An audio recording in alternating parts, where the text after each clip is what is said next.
Falar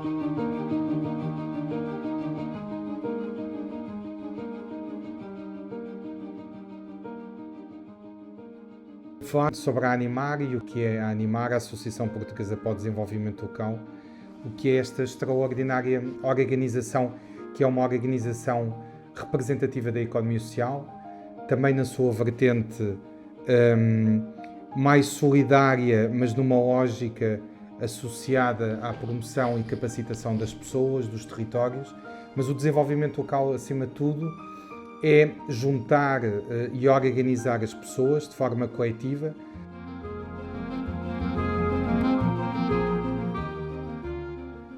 O papel das instituições de caráter social e de apoio ao desenvolvimento local é um apoio, será um apoio fundamental para, de facto, as pessoas mais carenciadas e desfavorecidas. Não me vou alugar muito sobre o que são as instituições ditas IPSS, direi apenas que há 5.000 e criando riqueza em algumas populações do interior, onde são essas instituições que têm maior capacidade de empregabilidade logo a seguir às câmaras municipais. Eu diria que, naturalmente, estas instituições se, digamos, erigiram em fundamentais nestes tempos trágicos que vivemos e que, de alguma forma, ainda estamos a viver no domínio da assistência às pessoas mais desfavorecidas, às pessoas que mais precisam, no domínio quer do internamento, quer na sociedade.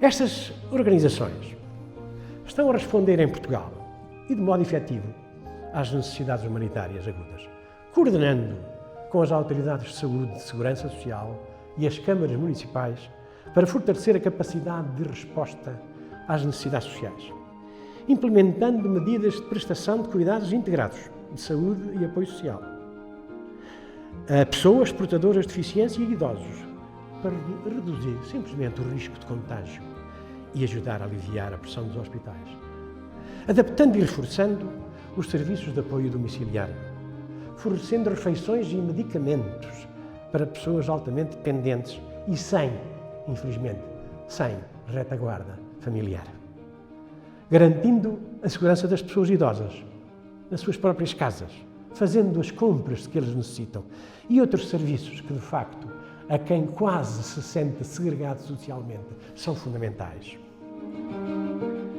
Portanto, esta premissa do papel na antecipação das necessidades, no apoio à proteção das pessoas, ficou bem evidente num cenário, permitam-me o termo, catastrófico, como este que ainda vivemos, deixando à vista a todos que as associações de desenvolvimento local, alicerces de qualquer comunidade que se erija em pessoas solidamente constituídas, são a mais firme garantia da coesão social e territorial. Isto é fundamentalmente aquilo que a Animar defende, é a mobilização da participação das pessoas, das comunidades, das organizações, para contribuírem de forma estruturante para o desenvolvimento dos seus territórios. Por isso eu diria que a afirmação do desenvolvimento local é a afirmação do envolvimento das pessoas, criando formas para que elas participem. Isto é promover a democracia participativa, isto é valorizar as assembleias de freguesias, as assembleias municipais, as assembleias das instituições sociais, é valorizar a democracia representativa, valorizando acima de tudo a democracia participativa, que é a participação das pessoas. Por isso, como é que nós poderemos fazer isto? Tudo isto que eu estou, de certo modo, a defender. Valorizando aquilo que é a história da Animar, e a história da Animar foi feita com muita reivindicação, com uma organização de pessoas que se juntava de forma formal e informal a apresentar aquilo que eram as suas ideias, as suas propostas, mas depois também de forma muito propositiva junto do poder local, quando falamos, por exemplo, de municípios, ou junto da administração central, quando falamos das instituições que representam o Estado, onde a Animar se faz representar defendendo aquilo que são as suas agendas, que é uma agenda coletiva, uma agenda que representa os diferentes interesses, que representa a diversidade, que representa várias formas de estar, várias formas de conceber e de contribuir para o desenvolvimento global, partindo do local. Por isso, tem a dimensão ambiental, social, económica, fundamental a dimensão de governança, a dimensão territorial, tendo como um grande objetivo que é a transformação social dos territórios. Transformar para que a sociedade e as comunidades locais sejam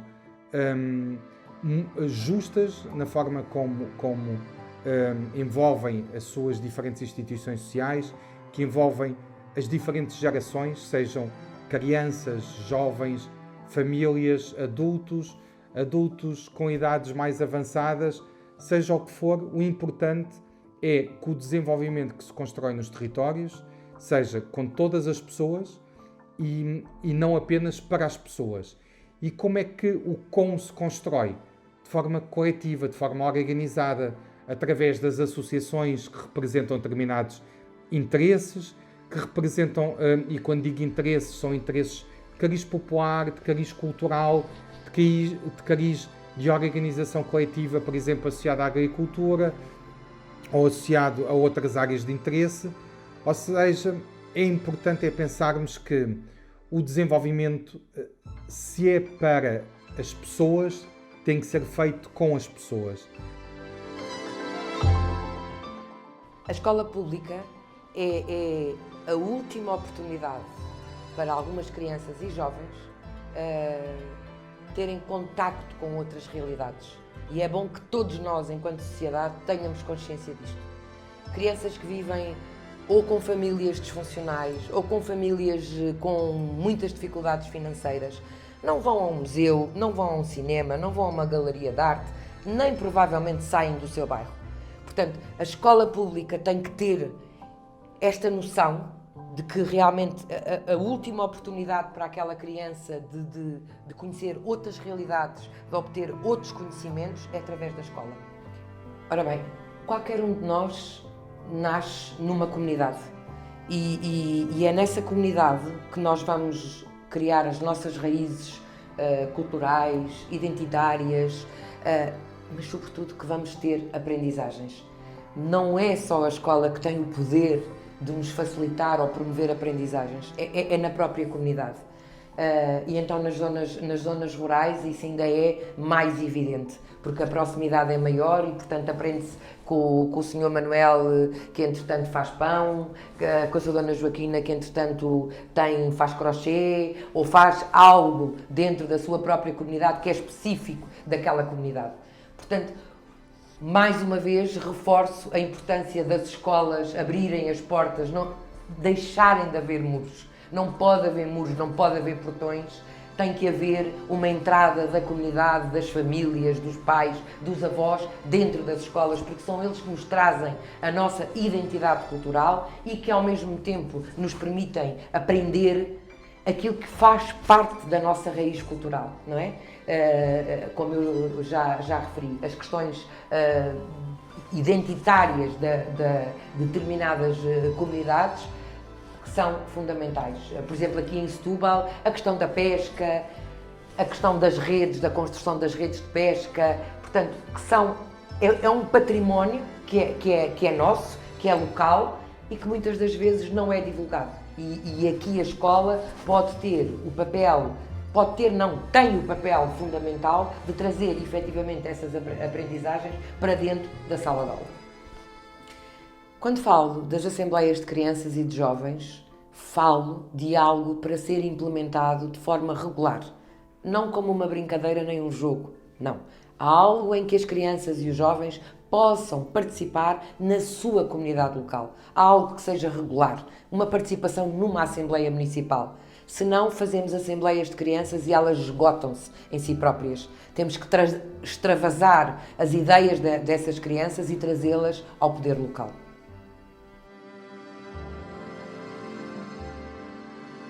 Penso que a escola aqui também tem um papel fundamental, sobretudo na construção de cada criança, na construção no sentido de apoiar a sua autoestima, a sua autoconfiança, o gostar de si próprio. Eu costumo dizer que ninguém aprende se não estiver bem. Portanto, há algo que neste momento está a surgir como algo que é visto. Antigamente era escondido, hoje em dia temos muitos jovens e muitas pessoas a assumirem as suas questões, a sua questão de género e portanto, há que aceitá-las enquanto pessoas. Portanto, o que eu peço muito e desejo muito é que, de facto, tenhamos uma sociedade, e aqui reforço novamente o papel da educação, que faça de nós melhores pessoas com aquilo que nós somos. Cada um é o que é, com a sua história, com a sua identidade cultural, mas há coisas que, entretanto, nós temos que aceitar. E uma delas são as questões ligadas às identidades de género e que não se criem bullings, que não se criem perseguições, portanto que tenhamos uma sociedade em que a gente aceite e lide com a diferença. É fundamental.